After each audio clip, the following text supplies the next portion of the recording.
sigurado ako, matagal ito maubos kapag ginagamit namin sa pagsaing din doon sa bahay. Iuwi ko na to. Baka nahihintay na si Mama, mapagalitan ako. Sige na, Berta. I-flavor yung bottle. Paano kapag natayo ko to? Nataya ka rin. Grabe ka naman, Scarlett. O, diba? Ikaw na. O, sige, ako na. Diba ba? Ikaw na, Scarlett. Hala, ano yun, Aling Maribek? Oo nga. Ba't ka nandito, Aling Maribek? Nakita mo ba yung anak ko na si Betty? Kanina ko pa siya hinahanap. Yung anak niyo po. Parang nakita po namin ni Berta kanina dun sa may dagat. Ikaw ba yung sikat na mimis? Hindi po, ate! Ay, Diyos ko! Ang sarap ba yung batang yun? Kanina ko ba yun hinahanap? Magsasahin pa ako! Anong oras na, oh? Ano na? My God! Sabi! Anong nangyari sa'yo, Tupper? May nakita akong zombie! Zombie? Baka niloloko mo lang ako! Wala namang zombie dito sa atin, ah! Andun sa dagat, naliligo! Sabi ka, bata! Huh? Wala namang ganon! Andun ka! Bahala ka nga dyan! Betty, wait lang! Ay, Diyos ko, napapagod na ako kakaharap sa anak ko! Load na nga lang ako ng TV! Magandang hapon sa inyong lahat. Ako nga pala si Jessica. Sumoko ka na. Nagbabagang balita. Meron daw kumakalat na isang aswang. May sabi na pala kumakalat ngayon! Wala! Yung anak ko hindi pa umuwi! Ngayon, i-interviewin natin at pupuntahan natin sila. Hala! Ano ko yun nasa likod, ah? Uy! Anak ko yan! Tulungan niyo! Tulungan niyo! Bata! I-interview na ako sa'yo. Bata! Ang tanga-tanga ng reporter na to! Tanga! Yung anak ko nanghingi ng tulong, hindi niya tinulungan! Diyos ko, makain ko sana! Sumagot ka! Tulungan niyo ako! Kinakain na ako ng zombie! Tulong! Dahil kinakain na yung bata, ngayon, zombie na lang ang ating i-interviewin. Pupuntahan natin. Anak ko lang! Zombie! Busog ka na ba? Ngayon, totoo ba na ikaw ang zombie na may puto? Oh, zombie! Ano ang iyong naaamoy? Pek! Ikaw! Putok! Bastos ka! Good worker ako! Kaya wag kang magbastos dyan! Sakit! Best friend! Bugbog na!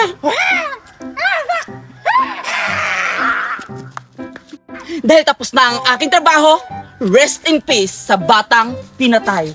Aalis na ako. Aray!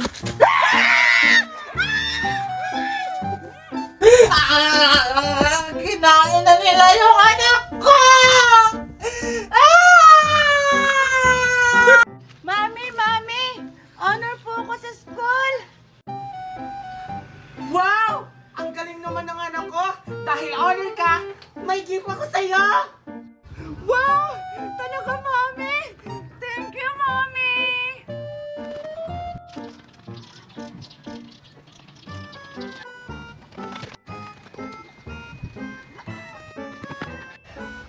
Andyan ka pala, Alexa! Nakakapagod ko naman hanapin, Betty! Nandito ka lang pala! Tingnan mo! May regalo ako! Binigay sa akin ni Mami kasi honor ako! Wow! Ang liit naman ang regalo mo! Ako, kahit wala akong medal, binigyan ako ni Mami ng malaking regalo! Hindi kagaya sa'yo, maliit lang! Ano naman, at least may regalo pa rin ako, plus medal! Wow! Buti pa sila may regalo. Puntahan ko nga. Gusto mo? Sabay natin buksan yung mga regalo natin, Alexa? Sige! Maganda yun! Sige! Hi, Betty! Hi, Alexa! Scarlett! Anong ginagawa mo dito? May regalo ka din ba? Wala eh. Titingnan ko lang kung anong laman ng regalo nyo. Nge! Hindi ka ba binigyan ng mami mo ng regalo? Ah, hindi. Hindi naman kasi ako honor. Tsaka hindi naman ako bibigyan ng regalo ng mami ko kahit honor ako. Ay, kawawa ka naman pala, Scarlett. Hayaan mo na siya, Alexa. Buksan na natin yung regalo natin. O sige, sige. Pagbilang ko ng 3, buksan na natin yung regalo natin ng sabay, ha? O sige. 1, 2, 3. Wait lang! Huwag niyo muna buksan yung regalo nyo. Bakit na naman? Ano na naman yun, Scarlett? Diba pag may regalo, dapat magpalitan? Ha? Ano to? Exchange and gift? Tsaka, hindi naman Pasko para magpalitan ng regalo. Ganun talaga yon. Kahit hindi Pasko, dapat magpalitan kayo ng mga regalo. Kasi yun na yung nakasanayan natin mga Pilipino. Ha? Ganon ba yun? Sige na, magpalitan na kayo ng mga regalo. Ayoko makipagpalitan sa kanya ng regalo. Maliit lang yung regalo niya. Sa akin malaki. Unfair! Nge, kahit maliit to, hindi mo alam, mamahalin pala yung laman. Eh ano naman kung mamahalin yan? Eh, mas mamahalin to sa akin kasi malaki! Huwag na kayo mag-away. Maliit pa yun o malaki, dapat magpalitan kayo. Oh, sige na nga! Akin na nga yan, Alexa. Kunin mo yan. Sige na, buksan nyo na. Kasi excited na ako makita yung mga laman ng regalo nyo. Ah, sige na, Alexa. Buksan na natin yung regalo natin. O, sige, sige. Magbibilang na ako, ha? O, sige. Ng 3. 1, 2. Teka lang, Betty. Ba't ang gaan-gaan ang regalo mo? Ganyan talaga yan, Alexa. Sa'yo nga, maliit, oh. Parang walang laman, oh. Ang arte-arte mo naman, Alexa. Buti nga, nakipagpalitan ako sa'yo kahit maliit yung regalo mo. Tapos yung sa akin, malaki. So unfair. Hoy, huwag na kayo mag-away. Buksan nyo na lang. Ayoko na lang buksan. Doon ko na lang to buksan sa bahay namin. Paalis na nga.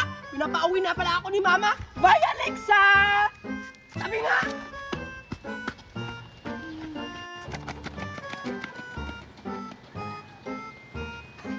Ang daya-daya naman ni Betty. Di ko nakita yung regalo niya. Ay, andyan pa naman si Alexa. Alexa, ba't ang lungkot-lungkot mo? Tingnan mo kasi ang gaan-gaan. Parang walang laman. Tingin nga. Oo nga, ang gaan-gaan. Ano kaya ang laman nito? Ay, baka pera yung laman, Alexa, kasi magaan lang. Di ba yung pera, magaan lang? Baka yung laman yan, pera.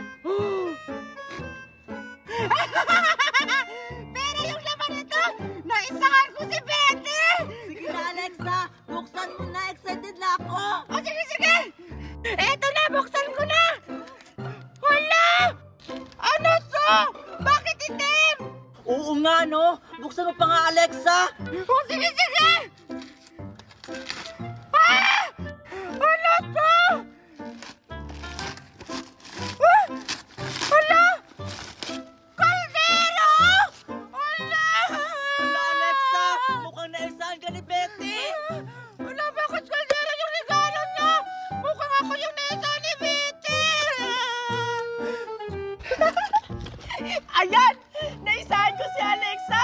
Hindi niya alam na gawa-gawa ko lang yung regalo ko kasi alam kong may regalo siya! Salamat talaga kay Scarlett dahil sa kanya, sinabi niyang magpalitan kami! Buksan ko na nga lang! Wait lang! Wow! Ang sarap sa tinga! Mukhang pera! Buksan ko na nga!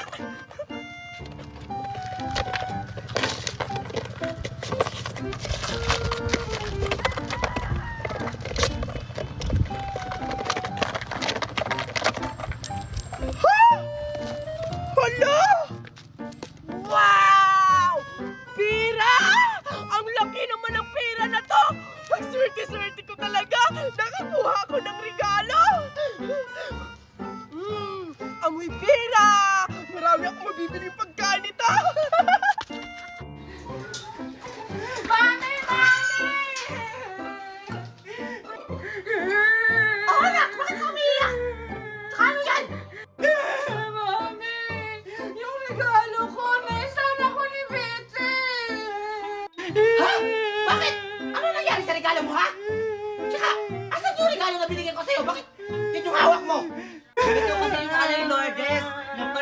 dalawa ni Betty ng mga regalo nila. Tapos, ang binigay ni Betty na regalo, kaldero, walang laman. Anak! Ay, Diyos kong bata ka!